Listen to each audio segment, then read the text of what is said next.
오늘 룻기서 말씀을 좀 나누고자 합니다.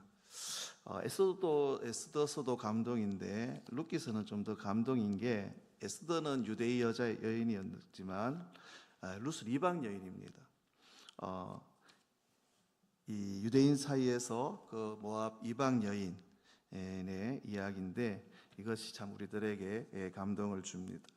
우리가 잘 아는 것처럼 그 룻이 시어머니 나오미를 따라서 이제 그 유대 땅으로 들어왔습니다. 그때 룻에게 이 보아스가 했던 말이 여호와의 날개 그늘 아래로 보호받으러 왔다고 말했는데요. 이 자리에 오신 우리 성도님들, 여호와의 날개 그늘 아래 보호해 주실 것을 축원합니다. 오늘 본문에 룻이 경험하는 여러 은혜들이 나옵니다. 14절 말씀해 보면, 식사할 때에 보아스가 룻에게 이르되 이리로 와서 떡을 먹으며 너 떡 조각을 초에 찍으라 하므로 롯이 곡식 빼는 자 곁에 앉으니 그가 볶은 곡식을 주매 롯이 배불리 먹고 남았더라. 이 식탁으로의 초대였습니다. 그러니까 이리로 오라는 거죠. 밥 먹으러 와서 이리로 와서 밥을 먹으라는 거죠. 우리 교회도 이렇게 성도님들이 식탁으로의 초대가 굉장히 많으시더라고요. 근데 이 지금 보아스가 룻에게 식탁으로의 초대를 하는 겁니다. 그러니까 이건 그 당시에 유대인들의 사회 관습에서 보면 굉장히 놀라운 초청이었습니다. 그러니까 당시의 그 사회적 문화적 장벽을 뛰어넘는 초청입니다. 당시 유대인들은 지금도 그렇지만 이방인들을 사람으로 보지 않습니다. 그래서 이방 사람들과 식사 자리도 함께 하지 않습니다. 그 신약 시대에도 보면 베드로 사도가 그 이방인들과 식사를 하다가 그 유대인들이 오니까 그만 두려워서 그 자리를 피했다라는 기록 장면이 있습니다. 그러니까 구약의 시대이니까 이방인들과 한 자리에서 먹는 것은 상상도 못할 때입니다. 이런 배경으로 이리 와서 같이 먹자는 것은 굉장한 대단한 초대입니다. 잘못하면 수군거림의 대상이 될 수도 있고, 또 이 보아스가 그 당시에 굉장히 유력한 자인 것 같은데 평판에 문제가 생길 수도 있는 겁니다. 그런데도 이 이방 여인을 초청하는 겁니다. 그러면 왜 이렇게 굳이 어려운 일을 보아스가 하는 걸까? 왜 쉽지 않은 이 식사 초대를 하는 것일까? 그 이유를 혹시 아시겠습니까? 이유는 하나였습니다. 좋으니까 하는 겁니다. 좋으니까. 룻에게 관심이 가고 끌리니까, 마음이 가니까 초대하는 겁니다. 마음이 가고 사랑이 가니까. 사랑하는 성도 여러분, 사랑하면, 좋아하면 이게 어려운 일이 어렵지 않습니다. 힘들지 않습니다. 지금 우리 관리집사가 없어가지고 지금 청소를 하시는데, 이게 교회를 사랑하는 마음으로 좀 하시는 것 같아요. 그러면 그게 결코 어렵지 않은. 그러니까 제가 감동받은 거는, 이제 이 청소할 사람이 없으니까 우리 권사회 여전도에서 우리 나눠서, 여러분 제가 요즘 예전에야 막 교회에서 다 청소했지만 요즘은 다 바쁘고 힘든데 교회 와서 조금 예배만 드리고 좀 편안하게 가고 싶지, 누가 또 거기서 일을 하고 그 딱 이야기 들으면 제가 생각해도 짜증이 날 것 같아요. 그런데도 교회를 사랑하는 마음으로 다 이렇게 그걸 정해하셔가지고 이렇게 청소, 이렇게 교회를 깨끗하게 하시는 모습이 되게 감동적입니다. 이게 사랑하면, 좋아하면 그렇게 어렵지 않아요.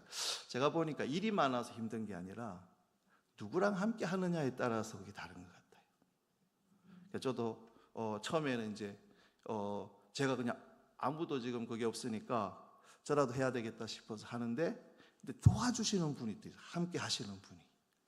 함께 하니까, 둘이 함께 하니까 반으로 줄어들고, 세 분이서 하니까 3분의 1이 되고, 네 분이 하니까 4분의 1이 되는 겁니다. 우리 교회가 사랑하는 그 마음이 변치 않으시기를 축원합니다. 그래서 같이 밥 먹으면서 가까이서 얼굴 좀 보고 싶고 관찰하고 싶은 겁니다.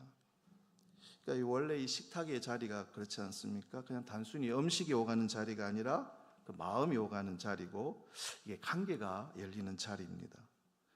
그러니까 성경에 보면 이렇게 어려운 초대 자리가, 식사 자리가 있는 것을 보게 되는데, 먼저는 오늘 이게 보아스가 롯을 초대하는 자리입니다.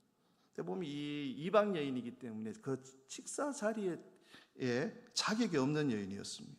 그리고 이 보아스는 유력한 사람입니다. 그리고 보면 다윗이 그 무비보셋을 식사 자리로 초대합니다.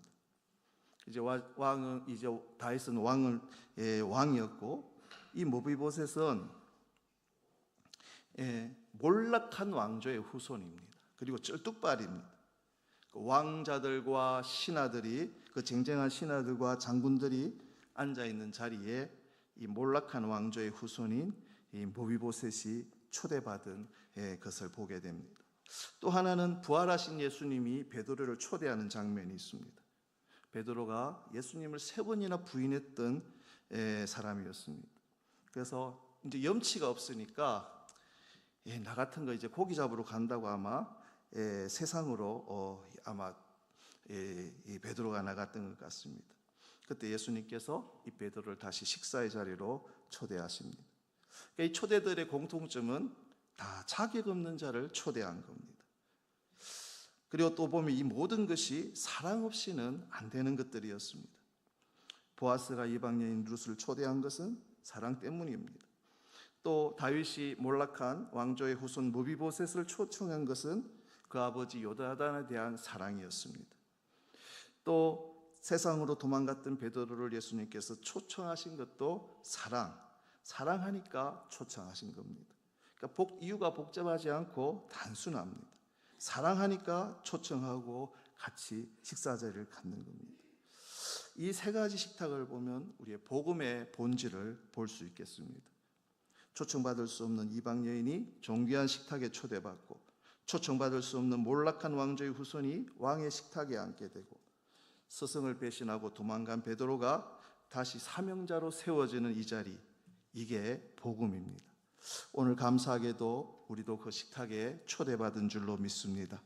수고하고 무거운 짐진 자들아 다 내게로 오라, 내가 너희를 쉬게 하리라. 주님이 초청하셨습니다. 계시록에 볼지어다 내가 문 밖에 서서 두드리노니 누구든지 내 음성을 듣고 문을 열면 내가 그에게로 들어가 그와 더불어 먹고 그는 나와 더불어 먹으리라. 자격이 있고 잘나서가 아니라 우리를 사랑하시기에 초청하시는 겁니다. 우리 중에 그 누가 그 식사 자리에 초청받을 사람이 있겠습니까? 다 우리는 롯과 같았습니다. 무비보셋 같았고 베드로 같았습니다. 그런데 주님이 부르시는 겁니다. 우리를 사랑하시니까. 롯은 이 초청에 응답하여 나갑니다. 왜 나 같은 사람 초청하냐고 여기 그냥 혼자서 먹겠다고 이야기하지 않고 그 초청에 응하여 나갑니다. 만일 보아스가 호의를 가지고 롯을 초청했는데 끝까지 거절했다면 어떻게 되겠습니까? 억지로 보아스가 먹여줄 수는 없는 노릇 아닙니까? 마찬가지로 구원의 초청은 누구에게나 주시는 은혜지만 응답은 선택이라는 겁니다. 주님의 초청에 여러분이 응하셔야 되는 겁니다. 그런데 성경을 보면 이 초청에 거부하는 일들이 더 많은 것을 봅니다. 마태복음 22장에 보면 천국은 마치 자기 아들을 위하여 혼인잔치를 베푼 어떤 임금과 같으니 그 종들을 보내어 그 청한 사람들을 혼인잔치에 오라 하였더니 오기를 싫어하거늘. 오늘날 보면 우리 예수님 같이 믿자고 같이 교회 가자고 하면 사람들이 싫어합니다. 초청에 응하지 않습니다. 좋아하지 않고 거절합니다. 왜 이들이 거절하는지 그 이유가 누가복음 14장에 보니까 나오는데 다 나름의 이유가 있습니다. 다 일치하게 사양하는 이유가, 한 사람은 이르되 나는 밭을 샀음에 아무래도 나가 보아야 하겠으니 청컨대 나를 양해하도록 하라 하고, 또 한 사람은 이르되 나는 소 5겨리를 샀음에 시험하러 가니 청컨대 나를 양해하도록 하라 하고, 또 한 사람은 이르되 나는 장가 들었으니 그러므로 가지 못하겠노라 하는지라. 나름대로 다 이유가 있습니다. 밭을 산 사람, 요즘 말로 하면은 부동산에 투자를 한 거겠죠. 돈 때문에 못 갑니다. 소 여기서 5결인데 한 결이가 2마리라는 겁니다. 그러니까 소 10마리를 산 겁니다. 요즘 말로 하면 어떻게 차를 또 새로 좋은 차를 아마 샀든지, 그래서 그 새 차 사서 또 못 가겠다고, 나는 장가 들었다고, 신부와 함께 시간을 좀 보내야 되겠다고 보면 이게 다 핑계라는 거죠. 그래서 오늘날 주님께서 은혜의 자리로 아무리 초청해도 많은 이들이 거절합니다. 그 이유는 바쁨입니다. 롯이 귀한 게 거절하지 않고 그 은혜의 자리로 나아갔다는 겁니다. 그런데 이 거절하는 사람들의 공통점을 보니까 세상의 관점으로 볼 때 다 복받은 사람들입니다. 땅을 샀지 않습니까? 또 이 소를 사고 장가를 들었습니다. 그러니까 바쁠 수밖에 없는 사람, 외롭지 않은 사람들이고 성공한 사람들입니다. 그런데 이런 사람들이 주님께 가기 어렵다라는 겁니다. 그럼 롯은 왜 거절하지 않았을까? 배가 고프니까. 지금 배가 먹을 게 없어서 지금 배가 고픈 겁니다. 내가 너무 바빠서, 너무 잘 나가서 주님께 갈 수 없는 것이 그게 복이 아니라는 것을 우리가 알아야 합니다. 그래서 가난한 자는 복이 있나니 천국이 저희 것입니다. 가난한 롯은 이 배고픈 롯은 보아스의 그 초대를 기쁨으로 받아들이고 식탁의 자리로 나아가서 은혜를 누립니다. 그리고 그가 그에게 기다리고 있는 다음 은혜는 일꾼들 옆에서 배불리 먹는 은혜를 누리게 됩니다. 근데 14절 후반부에 보니까 롯이 곡식 빼는 자 곁에 앉으니 그가 볶은 곡식을 주매 롯이 배불리 먹고 남았더라. 배불리 먹었더라는. 여러분, 요즘 우리나라가 너무 굉장히 잘 살게 돼가지고 이제 배고픔을 잊어버렸는데, 여러분, 배불리 먹는 은혜가 얼마나 큰 은혜입니까? 아마 우리 지금 일 한나의 우리 어르신들은 다 아실 것 같습니다. 주님의 은혜 자리에 배불리 먹는 은혜가 있습니다. 우리 매주 우리 교회에서 배불리 먹는 은혜를 누리시기를 바랍니다. 또 하나, 일꾼들 옆에서 서서 배불리 먹었다라는 겁니다. 여기서 일꾼들은 추수하는 사람들입니다. 주인을 위해 추수하는 사람들. 그 일꾼들 옆에서 당당히 교제하며 밥을 먹습니다. 이것을 영적으로 좀 해석을 해보면, 하나님의 은혜로 자격 없는 우리들이 초청을 받아서 이 은혜의 식탁에서 매주 말씀을 배불리 먹고 하나님의 일꾼들과 함께 교제하고 있는 것. 여러분, 이게 얼마나 큰 은혜인지. 같이 함께 교제하며 하나님의 백성들과 하나님의 사람들과, 요즘 워낙 사람들이 이상해서 교회에서 만나는 게 두렵고 교제하기가 두려운데, 여러분, 하나님의 예수의 생명을 가진 사람들이, 하나님의 은혜를 입은 사람들이 함께 교제하는 기쁨이 얼마나 큰지. 여러분, 우리 다른 세상은 온통 교회도 엉망이고 온통 엉망이지만 우리 교회 안에서는 함께하는 기쁨, 교제하는 기쁨으로 충만한 우리 교회가 되시기를 축원합니다. 그런데 더 큰 은혜가 그에게 기다리고 있습니다. 15절 16절 보니까 롯이 이삭을 주우러 일어날 때에 보아스가 자기 소년들에게 명령하여 이르되 그에게 곡식단 사이에서 죽게 하고 책망하지 말며 또 그를 위하여 곡식 다발에서 조금씩 뽑아버려서 그에게 죽게 하고 꾸짖지 말라 하니라. 이제 롯이 이삭을 주우러 일어나는데 밥을 이제 배불리 먹고, 근데 집으로 가는 것이 아니라 다시 밭으로 갑니다. 그런데 그 주인이 일하는 소년들에게 이야기를 해주는 겁니다. 이 곡식단 사이에서 줍는데 방해된다고 뭐라 그러지 말고 오히려 곡식 다발에서 뽑아서 그에게 주라는 겁니다. 그러니까 원래는 떨어진 것만 하나씩 주워야 되는데, 이 여인이 마음에 드니까 일하는 사람들을 시켜가지고 그냥 다발째 던져주라는 겁니다. 이제 오전에는 한 알씩 주어야 했는데 이제는 볼이 다발이 떨어지는 거예요. 이제 그냥 썰어 주어 담기만 하면 되는 겁니다.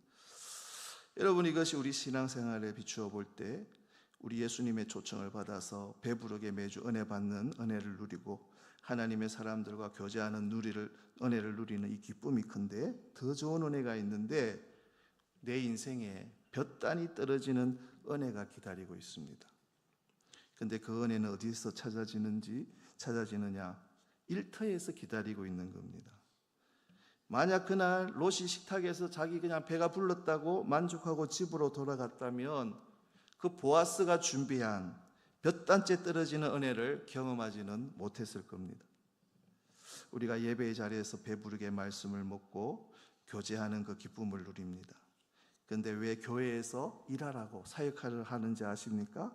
왜 봉사하고 섬기라고 하는지 아십니까?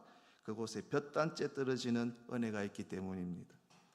봉사하다 보면, 또 섬기다 보면 때로는 시험도 들고 마음이 상할 때 있습니다. 그런데 예상치 못한 은혜를 부어주신다라는 겁니다. 식탁의 은혜로만 만족하지 마시기를 바랍니다. 몇 단째 떨어지는 은혜를 경험하신 우리 성도님들 되시기를 바랍니다. 우리 예수님의 제자들을 보면 예수님께서 그 제자들을 부르시지 않습니까? 그 제자들이 예수님 따라다니면서 배불리 먹습니다. 그런데 이 몇 단째 떨어지는 은혜가 어디에 있었습니까? 사명지에 있었습니다. 사도행전을 보면 그들이 성령을 받아 복음을 들고 세상에 나갔을 때 죽은 자가 살아나고 안전뱅이가 일어나고 한 번에 수천 명씩 주님께 돌아오는 역사를 보게 됩니다. 몇 단째 떨어지는 은혜는 사역지에서 경험하는 겁니다. 그래서 롯이 저녁까지 죽게 되는데 그 죽은 것을 보니까 보리가 한 에바쯤 되는지라. 이 양이 얼마냐 하면은 10명이 먹을 양이라는 겁니다. 10명. 그러니까 그 하루 종일 성실하게 주어서 10명이라는 그 많은 양을 이 롯이 거두어 드린 겁니다. 그러니까 식탁에 좀 초대받았다고 우쭐거리지 않고 성실하게 이삭을 주어서 집으로 돌아가는데 또 다른 은혜가 기다리고 있습니다. 근데 은혜의 양상이 여기서부터는 좀 달라집니다. 18절에 보니까 그것을 가지고 성읍에 들어가 시어머니에게 그 주운 것을 보이고 그가 배불리 먹고 남긴 것을 내어 시어머니에게 드리매. 그러니까 자기도 배불리 먹고 가지고 가서 그 시어머니를 배불리 먹이는 겁니다. 이제 은혜가 통로가 되기 시작합니다. 지금까지 자기가 은혜를 누리고 배불리 먹었습니다. 그런데 이제는 배고픈 사람 내가 먹여주게 되는 겁니다. 롯은 단지 은혜 받은 자가 아니라 은혜를 전달하는 자, 은혜를 흘려보내는 자, 은혜의 통로가 되었습니다. 이것도 경험하시는 우리 성도님들 되시기를 바랍니다.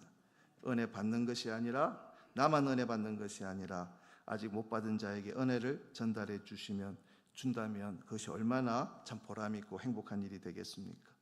근데 이게 또 끝이 아니라 19절에 보면 놀라운 변화가 계속됩니다. 그 배불리 먹은 시어머니가 이제 물어봅니다. 오늘 이거 어디서 주었는데 이렇게 많이 주워왔느냐? 누가 이렇게 많이 주도록 도와주었느냐? 그러니까 한 여인이 이게 모을 수 있는 양이 한정되어 있는데 이상으로 많이 가지고 왔으니까 그때 롯이 보아스라는 이름을 말합니다. 그 나오미의 머릿속에서 잊혀졌던 이름 보아스. 그 보아스라는 이름을 들을 때 깜짝 놀라면서 나오미가 말합니다. 20절에 보니까 그가 여호와께 복받기를 원하노라. 그가 살아있는 자와 죽은 자에게 은혜 베풀기를 그치지 아니하도다 하고. 그러니까 우리 성경에는 하나님이 이게 빠져 있는데 그래서 보아스가 다 주인공인 것 같은데 이 성경에 보면 그가 여호와께 복받기를 원하노라. 그러니까 하나님께서 살아있는 자와 죽은 자에게 은혜 베풀기를 그치지 아니하도다. 이 보아스는 그 기업 물을 자 중에 한 사람인데 이 시어머니 나오미가 지금 변화가 되는데 보니까 입술이 변합니다. 그 나오미가 완전히 망해서 돌아왔을 때 그 나오미의 입술에서는 어떤 말이 나왔느냐? 이게 병이 들어 있었던 겁니다. 여호와가 나를 괴롭게 했다. 나는 풍족했는데 전능자가 나를 피어 돌아오게 했다. 이것이 나오미의 입술이었습니다. 하나님이 나를 이렇게 만들었다고 원망하는 그 입술이었습니다. 그런데 그 입술이 변해서 복이라는 단어가 튀어나옵니다. 그러니까 하나님을 찬양하기 시작합니다. 그가 여호와께로부터 복받기를 원하노라 하고 그가 살아있는 자와 죽은 자에게 은혜 베풀기를 그치지 아니하도다. 이게 하나님이 친절함을 안 버리셨구나, 이렇게 이야기하는 겁니다. 우리 주님이 친절함을 거두어 가지 않으셨구나. 하나님을 찬양하는 겁니다. 그가 유대 땅을 떠날 때는 부유한 채로 떠났던 것이 있던 것 같습니다. 왜냐하면 그 당시에 그 홍용년이 왔을 때 먹을 것이 없으면 자기가 가지고 있는 걸 나누어 줘야 되는데 이 사람들이 나누어 주기 싫었던 겁니다. 그러니까 싸가지고 다른 나라로 가버렸던 겁니다. 그래서 갔는데 잘 사는 게 아니라 쫄딱 망해서 남편 죽고 아들 다 죽고 성씨 다른 세 여인만 남았는데 큰 며느리는 다시 친정으로 돌아갔고 지금 두 가부만 돌아온 거 아닙니까? 그 집안에 무슨 희망이 있겠습니까? 그런 상태가 되니까 그렇게 되면 어떻게 됩니까? 하나님이 나를 버리셨나 하고 떠오르는 게 제일 그 생각이에요. 그러니까 이 나오미의 입장도 이해되는 게 하나님이 우리를 버리셨구나. 욕심대로 나갔다가 이렇게 쫄딱 망했는데 우리는 버림받았구나. 그랬는데 지금 이 룻을 통해서 나오미에게 소망이 생기고 그녀의 입에서 나오는 말이 하나님이 우리를 버리시지는 않았구나. 주님이 약속을 지켰던 거였구나. 그 나오미 입술이 변하고 있습니다. 그래서 그전에 나오미가 하나님을 원망했었는데 이제는 그 입술이 바뀌어서 하나님을 찬양하기 시작합니다. 그리고 놀라운 일이 벌어지는데 말씀이 생각나기 시작하는 겁니다. 머리에서 잊혀졌던 그 말씀, 기업 물을 자. 20절에 그 사람은 우리와 가까우니 우리 기업 물을 자 중에 하나이니라. 보니까 생각이 떠오르기 시작하는데 성경에서 누가 죽으면 친척이 기업 물으라고 했는데 나오미가 불평할 때는 그 말씀이 생각나지 않았습니다. 만약에 그게 생각났으면 제일 먼저 보아스를 찾아가지 않았겠습니까? 근데 그걸 읽고 있다가 이제 말씀이 생각나고 그리고 그것을 룻이 보기 시작하는 겁니다. 변하는 것을 보는 은혜, 변화되는 모습을 보는 겁니다. 여러분 교회에서도 보면 이렇게 변화되는 모습들이 계시더라고요. 그래서 어떤 장로님은 막 혈기를 이기지 못하시는 장로님이 계셨는데 변화가 되니까 얼마나 온화한 분이 되시는지. 어떤 집사님은 자기는 기도 절대 못한다고, 기도 순서만 되면 나 안 한다고 그랬던 사람이 변화가 되면서 그 주일학교 교사였는데 아이들을 같이 품고 기도하는 그런 모습으로 변화된다든지. 제가 다른 그 학생회 전도사 때 학생회 이렇게 보면은 우리 중1, 2들 율동하라 그러면 얼마나 허너적 거리는지. 겨우 나와가지고 율동하라 그러면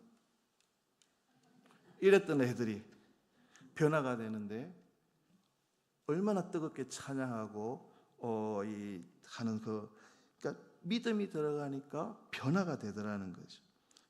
그 변화되는 모습을 보는 은혜가 굉장히 큽니다. 여러분 생명의 역사가 있을 때 우리 교회가 생명의 역사로 가득할 때 그런 변화의 역사들이 일어날 줄 믿습니다. 그래서 그 변화의 역사를 보는 우리 한나회 어르신들, 우리 성도님들 되시기를 축원합니다. 지금까지 롯이 은혜를 많이 누렸습니다.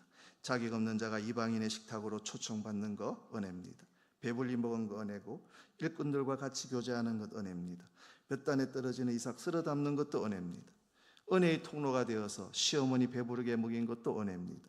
불평하던 시어머니 입술이 변하는 것을 보는 것도 은혜입니다. 그런데 더 큰 은혜가 있습니다. 우리에게 주어지는 궁극적인 최고의 은혜, 우리가 보기에 모든 것이 다 은혜인데 롯이 경험해야 하는 더 큰 은혜가 하나 있는데 그건 보아스와 결혼하는 은혜입니다. 매일매일 보아스의 식탁에서 그 일꾼들과 배불리 먹기만 하면 뭐하겠습니까?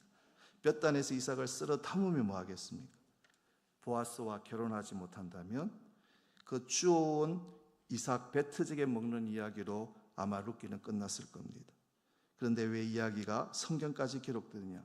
롯이 결국 보아스의 신부가 되기 때문입니다. 엄청난 은혜입니다. 나오미가 회복되고 나니까 이제 3장에 보면 이제 영적 멘토로서 조언을 하기 시작합니다. 롯의 시어머니 나오미가 그에게 이르되 내 딸아 내가 너를 위하여 안식할 곳을 구하여 너를 복되게 하여야 하지 않겠느냐. 아가 잘 들어라. 너 이상 많이 주워온 걸로 만족하지 말라는 겁니다. 너는 안식을 해야 돼. 다시 말해서 너 결혼해야 된다는 말입니다. 보아스랑 결혼해야 안식할 수 있다는 이야기를 하는 겁니다. 너 그걸로 만족하지 말라는 겁니다. 이 안식이 하나님이 주시는 최고의 복인 줄 믿습니다. 우리가 적용해 보면 자기가 없는 우리가 초청받아서 이 자리에서 매주 영적인 음식을 배불리 먹는 그 은혜입니다. 하나님의 일꾼들과 교제하는 그 은혜고 사명지에 사역하면서 일하면서 볕단이 떨어지는 은혜를 경험하는 것도 좋습니다. 옆 사람이 변화되는 것 좋습니다. 그런데 최고의 은혜는 우리가 주님의 신부가 되는 겁니다. 이것이 최고의 은혜이고 우리 성도들의 최고의 은혜입니다. 롯이 처음에 이삭 주는 사람들 옆에 있다가 그러다가 일꾼들 옆으로 이동을 합니다. 그런데 궁극적으로는 보아스의 옆 신부의 자리로까지 나가게 됩니다. 여러분, 이 여정은 단지 이 한 여인의 인생 역전 이야기가 아니고 우리 모든 성도가 은혜 속에서 걷는 여정입니다. 그래서 룻기가 성경에 있는 겁니다. 우리의 궁극적인 은혜는 주님의 신부가 되는 겁니다. 우리 교회가 우리 성도들이 누릴 최고의 복은 주님의 신부라는 겁니다. 그리고 그 은혜가 어떻게 경험되느냐? 23절에 보니까 이에 롯이 보아스와의 소녀들에게 가까이 있어서 보리추수와 밀추수를 마치기까지 이삭을 주우며 그의 시어머니와 함께 거주하니라. 보리추수와 밀추수를 마칠 때까지는 이삭을 주어야 되고 3장을 보면 추수가 끝나게 되는데 이 보리추수 밀추수가 끝나고 타작마당에서 보아스가 그 보리를 타작할 때 그때 나오미의 지시에 따라서 목욕을 하고 기름을 바르고 로맨스가 시작이 됩니다. 다시 말해서 결혼은 추수 이후에 일어나는 겁니다. 우리는 이 시간표를 기억해야 합니다. 롯이 보아스의 신부가 지금 될 수 없습니다. 추수 때의 신부가 되는 겁니다. 우리에게 적용해 보면 우리가 주님의 신부가 되는 때가 있습니다. 세상 추수 때에 되는 겁니다. 추수 때는 세상 끝이요 추수꾼은 천사들이니 그런즉 가라지를 거두어 불에 사르는 것 같이 세상 끝에도 그러하리라. 추수 때는 세상 끝이랍니다. 성경이 말하는 추수 때는 세상의 끝입니다. 요한계시록 14장에 한 천사가 이렇게 외칠 날이 온다는 겁니다. 당신의 낫을 휘둘러 거두소서. 땅의 곡식이 다 익어 거둘 때가 되었습니다. 사랑하는 성도 여러분, 세상 마지막 때가 분명히 옵니다. 영적 대추수의 때가 옵니다. 그런데 바로 그때가 우리 주님의 신부가 되는 날인 줄을 믿습니다. 요한계시록 19장에는 이렇게 연결이 되는데 우리가 즐거워하고 크게 기뻐하며 그의 영광을 돌리세 어린 양의 혼인이 이르렀다. 여러분, 우리에게 영광스러운 때가 있는데 그때 우리 주님과 혼인하는 날입니다. 지금은 우리가 이삭을 줍는 때고 말씀의 은혜를 나누는 때고 교제의 기쁨을 누리는 때고 사람들이 변화되는 것을 보는 때입니다. 그런데 가장 최고의 영광이 기다리고 있는데 마지막 때는 우리 교회가 주님의 거룩한 신부가 되는 그 영광을 누리게 되는 줄로 믿습니다. 그 전까지 우리가 무엇을 해야 되겠습니까? 신부가 될 준비를 해야 된다는 겁니다.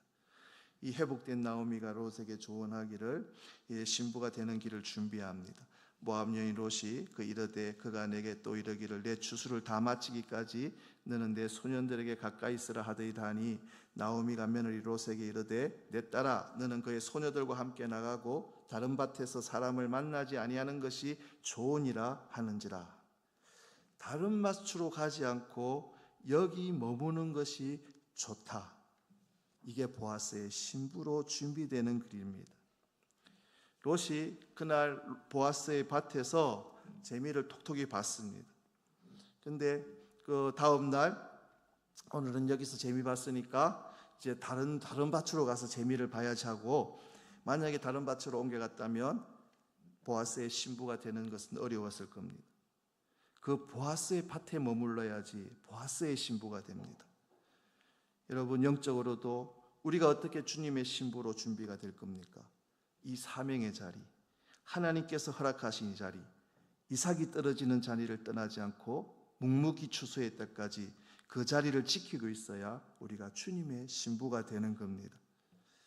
우리가 주님의 신부가 되는 길은 오늘도 이 은혜의 자리를 떠나지 않고 떨어진 이삭을 줍는 겁니다. 이 하루하루를 우리 주님이 받으시고 또 그렇게 거룩한 주님의 신부로 준비될 줄로 믿습니다. 오늘 본문의 말씀은 룻이 경험한 많은 은혜가 나옵니다. 그런데 그것은 롯 한 사람의 특별한 경험이 아니라 구원받은 우리 모두가 경험해야 될 은혜의 여정입니다. 자격 없는 롯이 초청받았듯이 우리도 초청받았습니다. 그가 그 초청에 응했기에 배불리 먹었듯이 우리도 이곳에서 매주 영적으로 배부른 줄로 믿습니다. 그리고 더 큰 은혜는 들판에 있습니다. 우리가 사역을 감당할 때 더 큰 은혜를 거두게 될 줄로 믿습니다. 은혜의 통로가 되는 것도 누리시기를 바랍니다. 배고픈 영혼들 먹이고 옆 사람이 변화되는 것도 경험하시기를 바랍니다. 그러나 롯이 경험해야 될 가장 큰 은혜는 보아스의 신부가 되는 겁니다. 우리 교회가 경험해야 될 가장 큰 은혜도 주님의 신부가 되는 것인 줄 믿습니다. 그 은혜가 시작이 되었습니다. 너희 안에서 착한 일을 시작하시니가 그리스도 예수의 날까지 이루실 줄을 확신합니다. 롯이 많은 은혜를 경험했습니다. 우리 성도님들은 어떤 은혜를 경험하고 계십니까? 혹여나 주님의 초청에 응하지 않는 분이 있으시다면 자격 없는 우리를 불러주시는 주님께 꼭 나가시기를 바랍니다. 그래서 이곳으로 매주 배불리 먹으시기를 바랍니다. 그리고 사역을 감당하며 또 더 큰 은혜를 경험하시기를 바랍니다. 그리고 은혜의 통로로 쓰임받으시고 또 옆 사람이 변화되는 그 기쁨도 보시기를 바랍니다. 이 모든 은혜를 우리 누리시는 성도님들 되시기를 바랍니다. 그런데 가장 큰 은혜는 신부가 되는 겁니다. 우리는 반드시 우리 예수님의 신부로서, 정결한 신부로서 그 자리에 서야 됩니다. 아무도 낙오되지 않는 우리 성도님들 되시기를 축원합니다. 교회가 주님의 신부가 되는 것보다 더 큰 은혜는 없습니다. 때가 될 때까지 우리는 이 땅에서 이삭 주우며 은혜 누리며 주님의 거룩한 신부로 준비되시기를 축원합니다.